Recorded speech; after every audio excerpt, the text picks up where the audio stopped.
नमस्कार। जी हाँ, हम बात करते हैं दिल्ली की। दिल्ली में पहले कांग्रेस भाजपा की सरकार रही, मगर कभी भी दिल्ली में एमसीडी कर्मचारियों की सैलरी को लेकर कोई भी समस्या नहीं हुई। वैक्सीन की बात करें तो वैक्सीन को लेकर भी इसी तरह चल रहा है। इन्हीं सभी मुद्दों पर चर्चा करने पहुँचे हम भाजपा निगम पार्षद रीता विनय गौर के पास।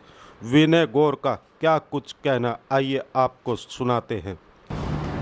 कोविड का जो भी बीमारी चली हमारे देश में और दिल्ली का जो भी हाल जो हुआ वो इस केजरीवाल की वजह से ही हुआ। केजरीवाल जी ने कोविड की जो भी सावधानियां थी पहले से नहीं बरती। नतीजा ये हुआ कि फर्स्ट वेव में भी हमारा बहुत बुरा हाल हो गया। दिल्ली त्राहि त्राहि करने लगी। उसके बाद फिर उन्होंने हाथ खड़े कर दिए तो मोदी जी ने और अमित शाह जी ने इसको कंट्रोल किया। सेकेंड वेव आई। सेकेंड वेव में भी इन्होंने यही किया कि पहले लापरवाही करते रहे, उसके बाद जब आउट ऑफ कंट्रोल हो गया फिर इन्होंने हाथ खड़े कर दिए। तो हमारी केंद्र सरकार ने, मोदी जी ने और अमित शाह जी ने फिर दोबारा से इसको कंट्रोल किया। हमारे ऑक्सीजन गैस की ज़रूरत थी, लेकिन ये 700, 900, 1000 इस तरह से ड्रामा करते रहे और हमें ब्लैकमेल करते रहे, केंद्र सरकार को ब्लैकमेल करते रहे और दूसरी जगह की ऑक्सीजन भी हमें दिल्ली को देनी पड़ी। और केवल इन्होंने राजनीति की पूरे कोरोना टाइम में। अब रही वैक्सीन की बात, तो वैक्सीन के टाइम पे स्टार्टिंग में इन्होंने ये कहा कि दिल्ली सरकार या स्टेट, जो भी स्टेट गवर्नमेंट है, स्टेट गवर्नमेंट को वैक्सीन मंगवाने का राइट दिया जाए।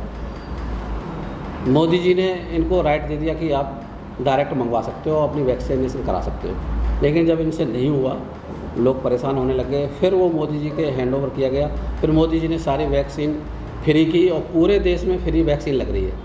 लेकिन दिल्ली में इन्होंने इतना बुरा हाल कर रखा है कि वैक्सीन लगा रही हमारी मोदी सरकार, केंद्र सरकार वैक्सीन लगा रही, वो भी फ्री में लगा रही, लेकिन ये लगवा भी नहीं पा रहे। उल्टा गलत एडवर्टाइज कर रहे हैं, लोगों को गुमराह कर रहे हैं कि धन्यवाद केजरीवाल जी, वैक्सीन के लिए धन्यवाद केजरीवाल जी। जबकि इनका केजरीवाल जी का वैक्सीन से कुछ लेना ही देना नहीं, केवल इनको वैक्सीन सेंटर खोलने थे। वो भी आज भी दिल्ली के बहुत सारे क्षेत्र हैं, जैसे हमारा वार्ड 22 है, हमारे बगल में 23S है, कई ऐसे वार्ड हैं जिसमें आज तक कोई सेंटर नहीं खुला। जबकि इनके होर्डिंग आज से 4 महीने पहले, 3 महीने पहले इन्होंने होर्डिंग लगा दिए, जहां वोट वहीं वैक्सीन। काम कुछ नहीं किया, केवल होर्डिंग लगाए, एडवर्टाइज किया और वैक्सीन पे केवल राजनीति की। बाकी आज भी जो सत्येंद्र जैन जी जो कह रहे हैं, आप क्या उसमें कहना चाह रहे हो? आप सेंटर खोलिए, सेंटर खोल के जगह जगह लोगों को वैक्सीन मुहैया कराइए, उस वैक्सीन से लोगों को उनके घर के नज़दीक सुविधा मिले। आज भी लोग धक्के खा रहे हैं, पूरी लाइन लगा के खड़े हैं, लेकिन उनका नंबर नहीं आता। अपने जानने वाले लोगों को बुला के और वैक्सीन लगा देते चुपके से। ये हो रहा है। ये सिवाय राजनीति के कुछ नहीं करते, केवल इनको प्रोपोगंडा तैयार करना होता है और उसी पे काम करते हैं। आप पूरी दिल्ली का हाल देख रहे हो अभी। आप बरसात के टाइम पे पूरी दिल्ली में आप बाढ़ के हालात देख रहे थे कैसे हो रहे थे। अगर इन्होंने काम किया होता तो फ्लाईओवर से जो झरने जैसा सिस्टम था, बसें आधी आधी डूब रही हैं, गाड़ियाँ जगह जगह आधी आधी पानी में खड़ी रहती हैं, लोग कितने परेशान हैं। कभी इन्होंने सोचा कि हमें दिल्ली के बारे में क्या करना चाहिए? कभी जाएंगे गोवा जाएंगे, कभी जाएंगे उत्तराखंड जाएंगे, कभी पंजाब जाएंगे। अरे भाई, दिल्ली को तो आप पहले ठीक करो, आगे तो बाद में जाना। ये सिर्फ राजनीति करते हैं, काम नहीं करते।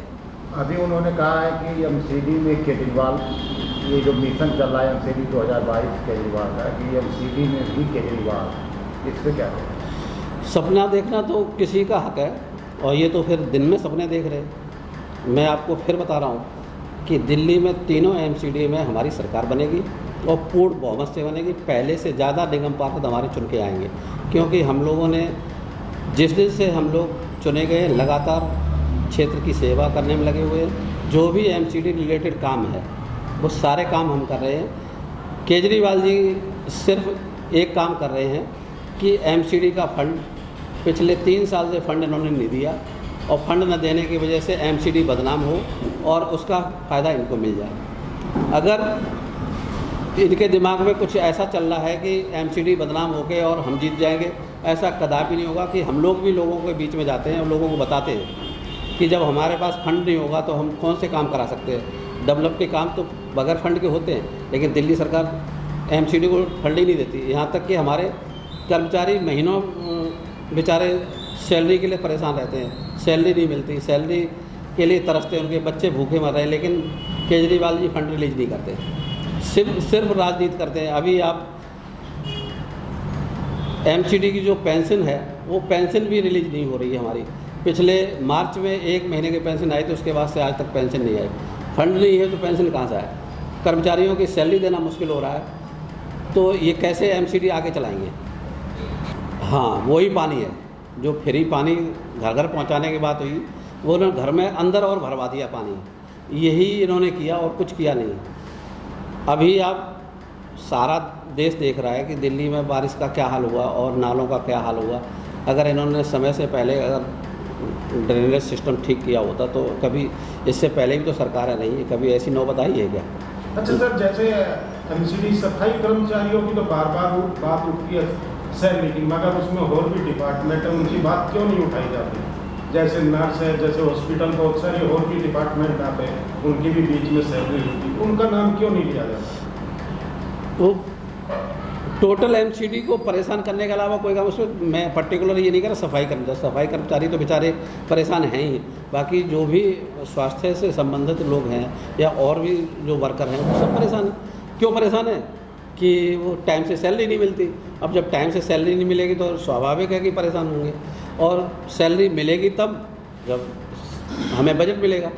हमारी एमसीडी को बजट दे नहीं रही है। इनका केवल और केवल मकसद ये है कि एमसीडी को किसी तरह से बदनाम किया जाए, और ये सपना देख रहे हैं कि हम दोबारा से एमसीडी में आ सकते हैं। ऐसा कभी नहीं होगा। जहाँ तक मेरे क्षेत्र का सवाल है, हमारे क्षेत्र का तो जो हमारे यहाँ के आम आदमी पार्टी के विधायक हैं महेंद्र यादव जी, इन्होंने ऐसा क्षेत्र का बेड़ा गर्क कर रखा है।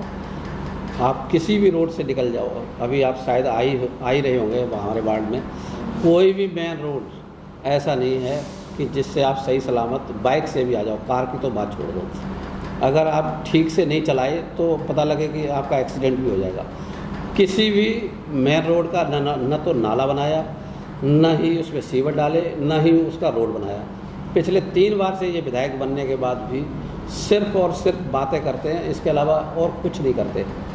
पूरे क्षेत्र का बेड़ा गर्क कर दिया। अभी हमने एक FCTS मंजूर कराया फ्लड रोड पे, नाले पे।